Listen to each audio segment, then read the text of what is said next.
Très chers abonnés et téléspectateurs de la chaîne Genor TV, vous allez nous excuser, je suis un peu enrhumé. Ne me tenez pas vraiment à rigueur, mais nous avons fourni un effort de venir, comme d'habitude, vous servir, parce que je ne peux pas suivre les caprices du corps. Comme le chef de l'État, d'ici là, il sera dans la ville de Kananga. Voilà pourquoi nous sommes sur le terrain, comme d'habitude, pour préparer son accueil et puis pour pouvoir présenter certains bâtiments étatiques qui sont dans un état de délabrement total pour qu'ils puissent quand même se rendre compte de l'état de notre ville. Je crois la fois passée, nous étions à la cour d'appel du Kassai central. Et aujourd'hui, derrière moi, c'est les bâtiments qu'on appelle communément bâtiments de Luluabour. Ici, nous sommes à l'enceinte de l'Athénée.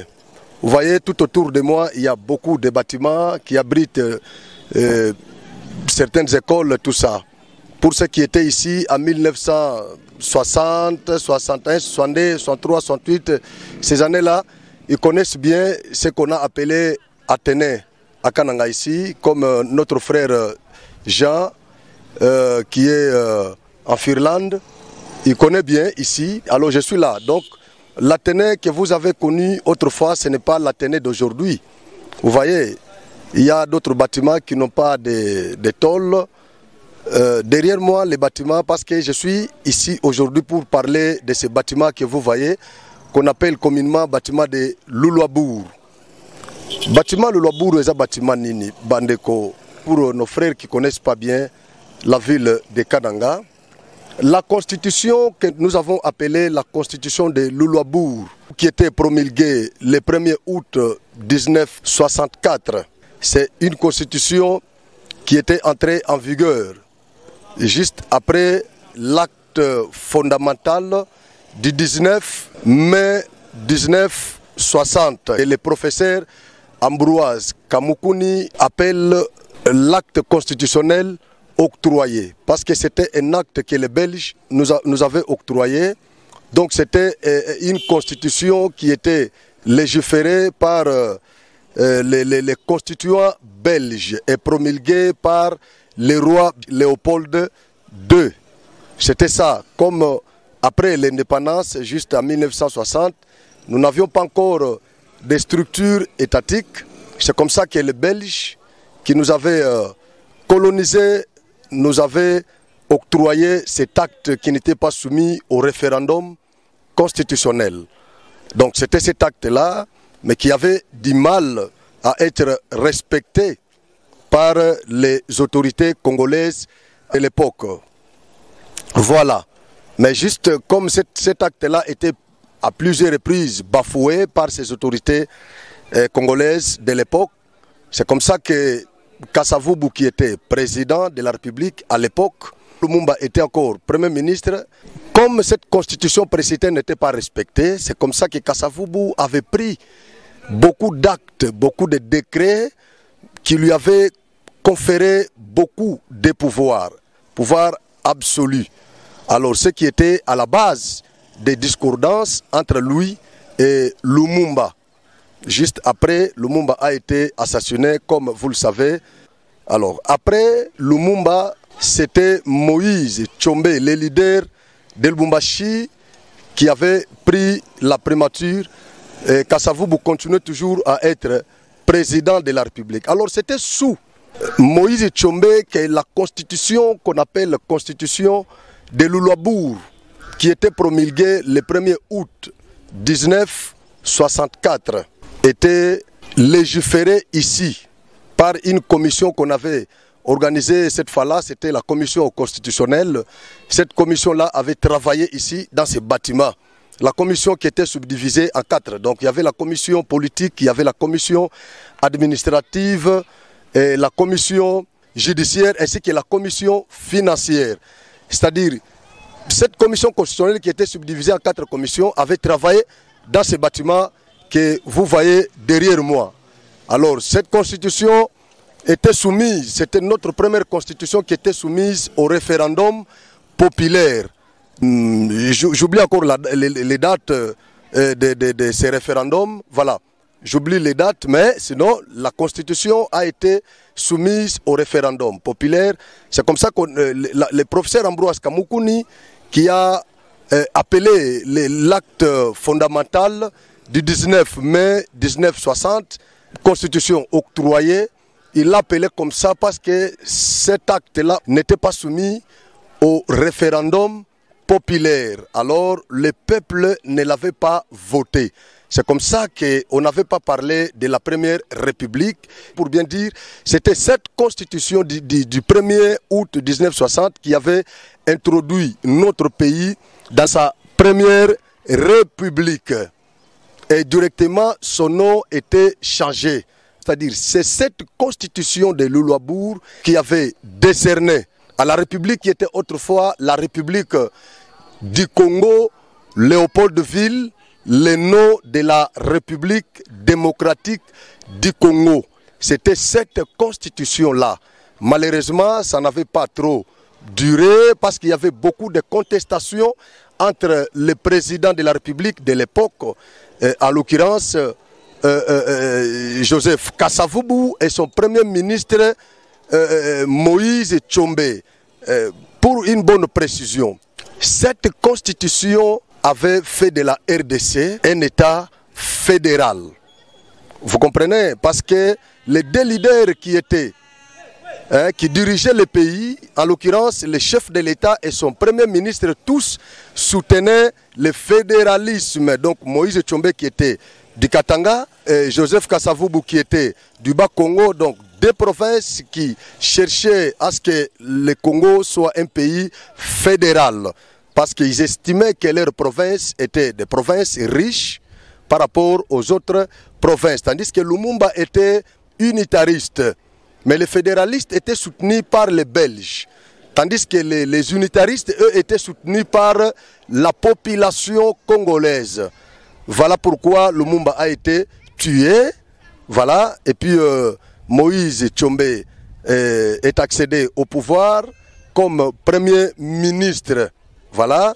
Alors, c'est comme ça que sous le mandat de ces deux autres autorités publiques administratives, nous avions eu cette constitution de Louloabour qui a fait de la République démocratique du Congo un État fédéral. Vous comprenez? Mais après, il y a eu encore beaucoup de controverses. Comme nous sommes toujours un pays de contestations, il y a eu encore beaucoup de controverses entre eux deux. Alors, cela avait fait que le général Mobutu Sese Seko Kumbwendo ravisse le pouvoir des mains de ces politiciens à son tour. Il avait aussi doté à la même République démocratique du Congo une autre constitution de 1967. C'est cette constitution qui avait introduit la République démocratique du Congo dans sa deuxième République. Alors, la constitution que nous avons du 18 février 2006, c'est elle qui a introduit maintenant notre pays dans sa troisième République. Voilà, j'étais à la cour d'appel, je vous ai montré ce bâtiment de la cour d'appel qui est dans un état de délabrement total.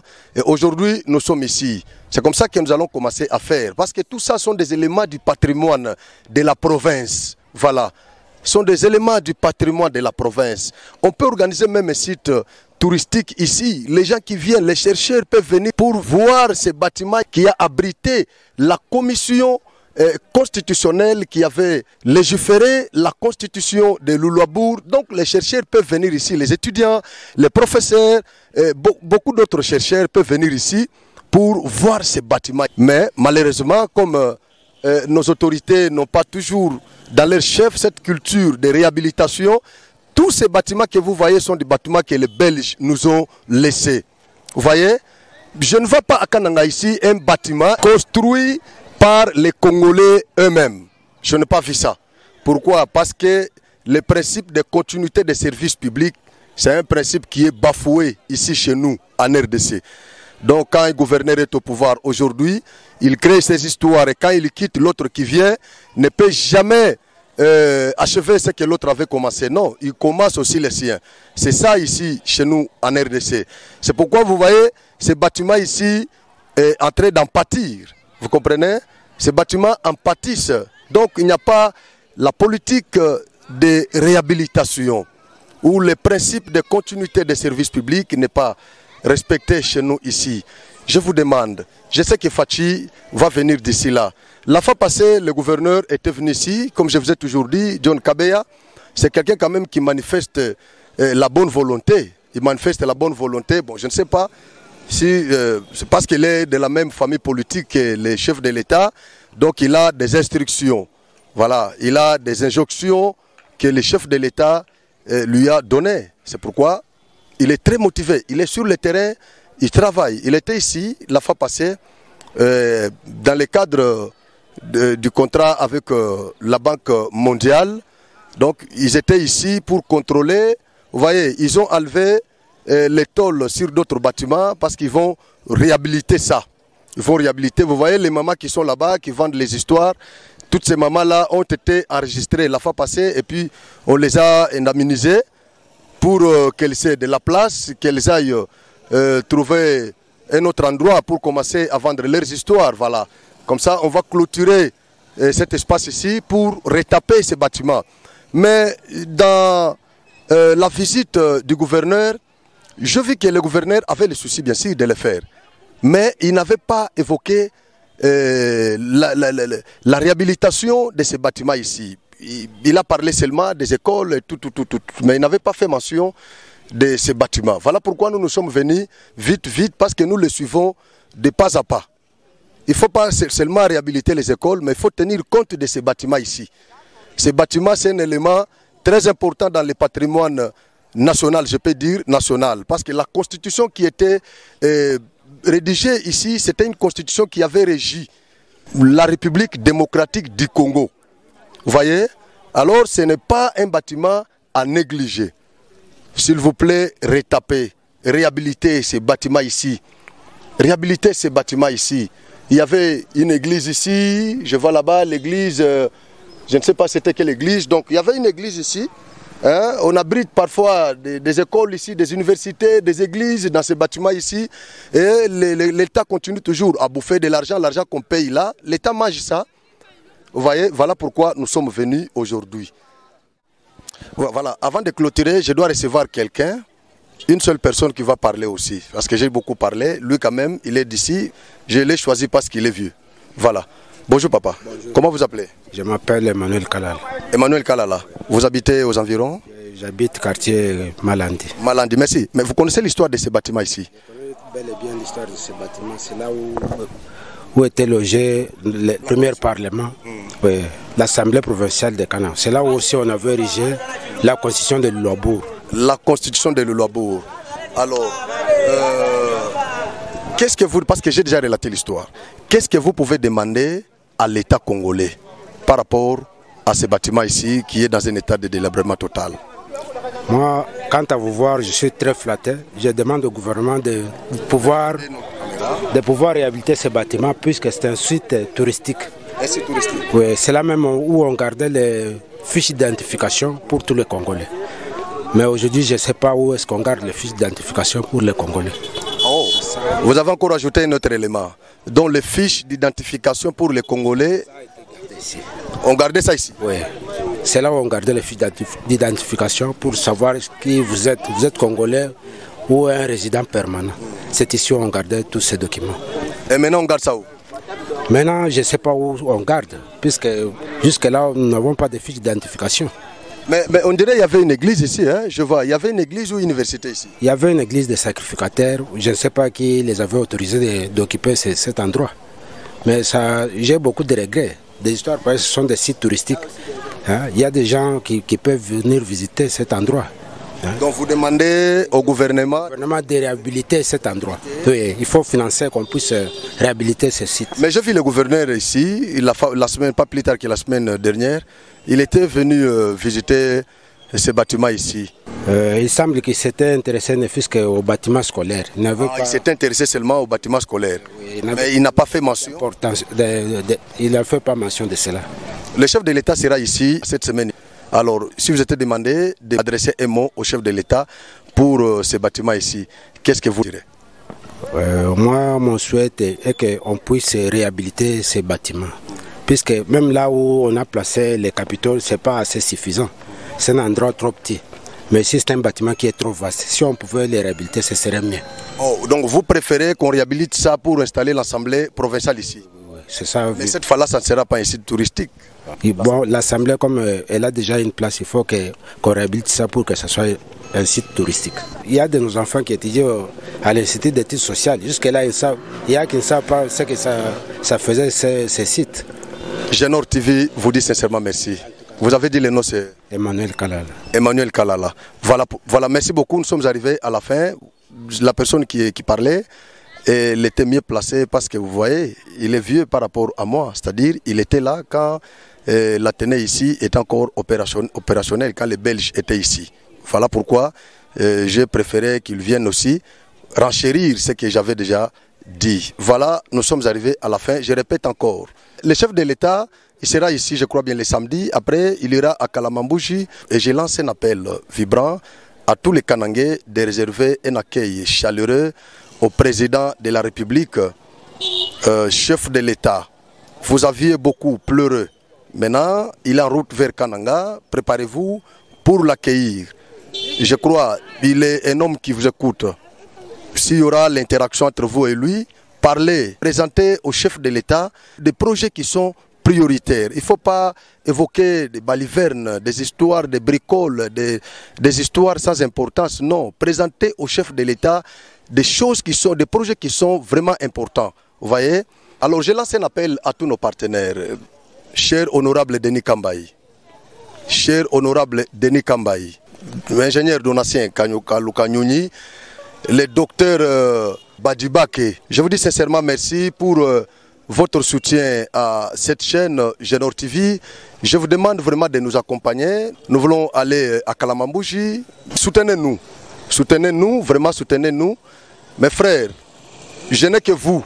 Vous m'envoyez beaucoup de messages pour que je ne cède pas aux sollicitations des kabylistes, des katumbistes, tout ça. Oui, j'accepte, mais soutenez Genor TV. Le chef de l'État arrive, nous allons descendre là-bas, à Kalamambouji, avec des caméramens, toute une équipe pour l'accompagner. Vous qui aimez Fachi, même vous qui êtes ici, mon frère Bidoya, je lance vraiment un appel parce que nous voulons envoyer une équipe, soit moi-même je serai sur le terrain pour accompagner les chefs de l'État. En tout cas, je dis merci à tous ceux qui nous ont appelés pour nous envoyer quelque chose. J'attends. Faites ça et nous vous en serons reconnaissants. Je dis merci à Naomi Mimpe qui est derrière notre caméra, qui nous accompagne partout, et à tous nos chers partenaires. Merci.